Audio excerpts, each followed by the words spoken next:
अस्सलाम वालेकुम व्यूअर्स, मैं हूं ज़क्काउर रहमान और आप देख रहे हैं एफबी इलेक्ट्रॉनिक्स। तो दोस्तों आज आप लोगों के लिए मैं वीडियो लेके आया हूं, वो सोलर पैनल के जो स्ट्रक्चर है। दो किस्म के एक्चुअली स्ट्रक्चर यूज हो रहे हैं मार्केट के अंदर। एक स्ट्रक्चर होता है ग्राउंड माउंटिंग, जिस तरह L1, L2, L3, L4, 5, 6 छः पैनल था। एक्चुअली ये L1, 2, 3, 4, 5 क्या होता है, यानी कि जो L1 है इस पे एक पैनल लगता है, L2 पे दो पैनल लगते हैं, L3 पे तीन, L4 पे चार, 5 पे 5, 6 पे 6, मतलब ये एक कैटेगरी डिवाइन की गई है इनके लिए।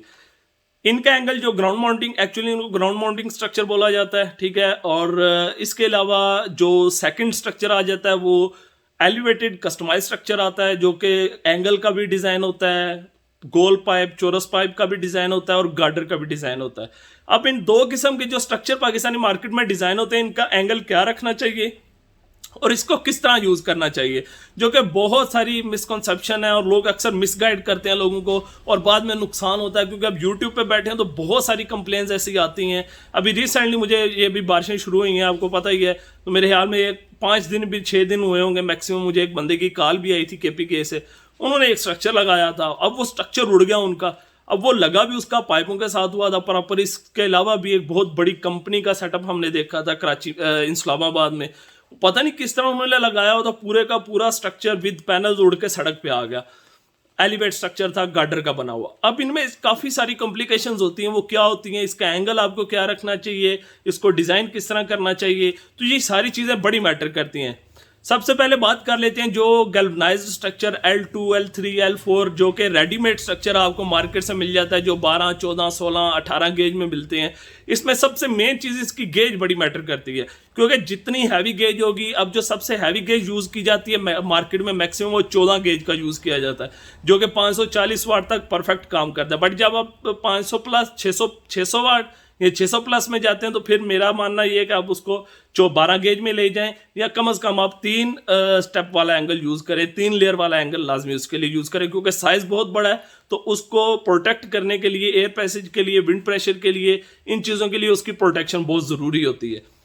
तो ग्राउंड माउंटिंग स्ट्रक्चर के लिए जो आपका एंगल है, सबसे मेन चीज़ तो ये होती है कि अगर आपको मैं सिंपल वर्ड्स में बता दूं, अगर मैं आपको टेक्निकली कॉम्प्लिकेशंस में लेके जाऊं, मेरे ख्याल में आम आदमी के लिए समझना बड़ा मुश्किल हो जाता है उसे।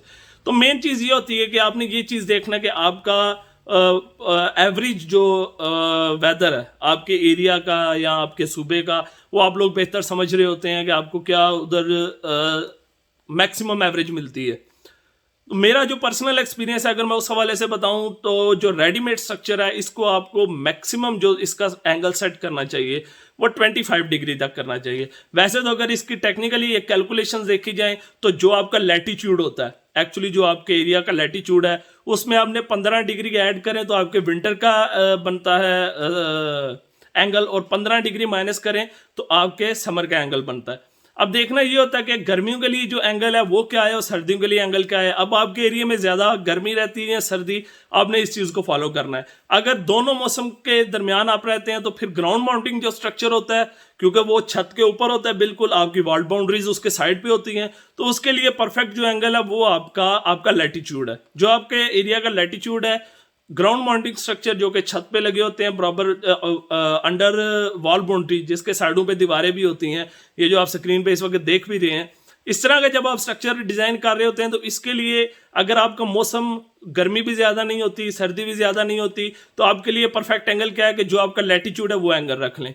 अगर आप समझ देंगे गर्मी ज़्यादा है, सर्दी कम है, ठीक है, जिस तरह आप ये सेंट्रल पंजाब वाली साइड ले लें, जिस तरह ये इस्लामाबाद, जेलम, खारियाँ, गुजरात, गुजरांवाला, सियालकोट, लाहौर, ये साइड है। इस साइड पे मेरा जो पर्सनल एक्सपीरियंस है कि 25 डिग्री, अराउंड 25 डिग्री आपको या लैटिट्यूड पे आपको रख देना चाहिए।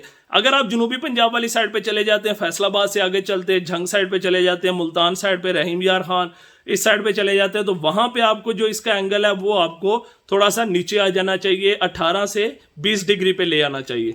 और अगर आप चले जाते हैं KPK साइड पे, जो कि पहाड़ी इलाके हैं, ठंडे इलाके हैं, वहाँ पे अगर आप चले जाते हैं तो आपको कम से कम लैटिट्यूड पे रखना चाहिए। नहीं तो जहाँ पे ज़्यादा सर्दी रहती है वहाँ पे आपको 30 अराउंड, जो पाकिस्तान का लैटिट्यूड है वो 29 टू 33, 34 डिग्री के आता है, तो वहाँ पे आप ऑलमोस्ट उसको 40 डिग्री तक सेट कर सकते हैं, वो इसके लिए परफेक्ट होगा।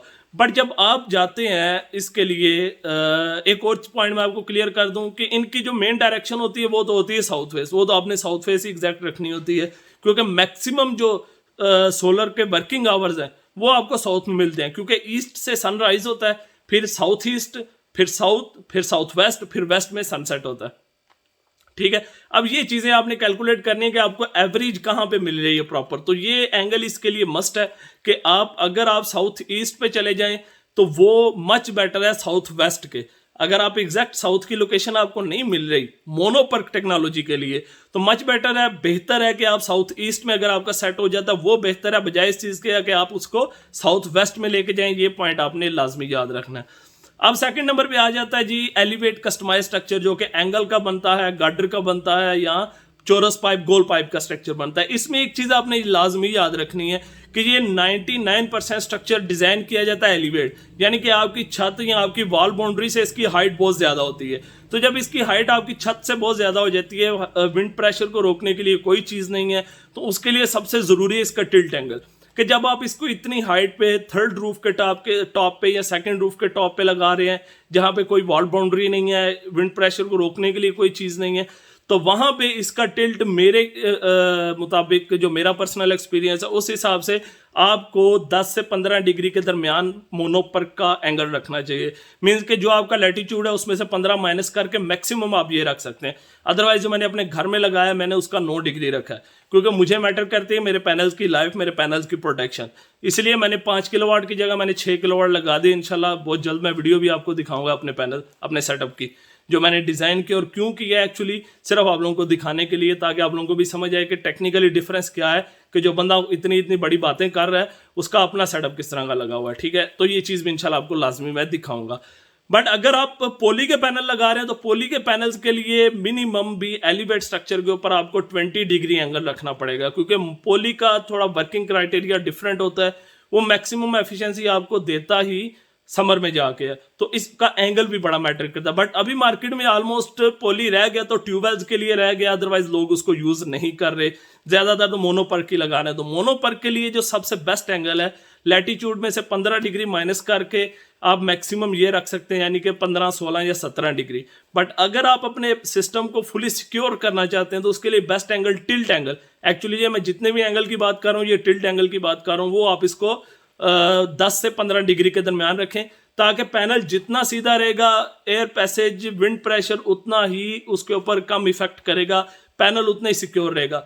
जितना आप टिल्ट ज्यादा करेंगे, जितना पैनल को आप ऊपर पीछे से उठा के रखेंगे, उतनी हवा उसको पुश करेगी, तो नेचर की बनी हुई चीजें उड़ जाती हैं आंधी तूफान में, तो ये तो फिर इंसान का बनाया हुआ है। ये कोशिश ही हो सकती है आप प्रोटेक्शन ही दे सकते हैं अपने सेटअप को, तो ये जरूरी है, इन चीजों को लाजमी देखा करें। जब आप सेटअप इंस्टॉल करवा रहे होते हैं तो आप अपने वेंडर से या इंस्टॉलर से इस चीज की श्योरिटी लें कि आया कि ये विंड प्रेशर के लिए परफेक्ट है कि नहीं है। ठीक है, इन चीजों को कैलकुलेट लाजमी करवाया करें ताकि आप एक अच्छा और सिक्योर सेटअप इंस्टॉल करवा सकें। तो मजीद वीडियोस के लिए मेरा चैनल देखते रहिए। शुक्रिया, अल्लाह हाफिज।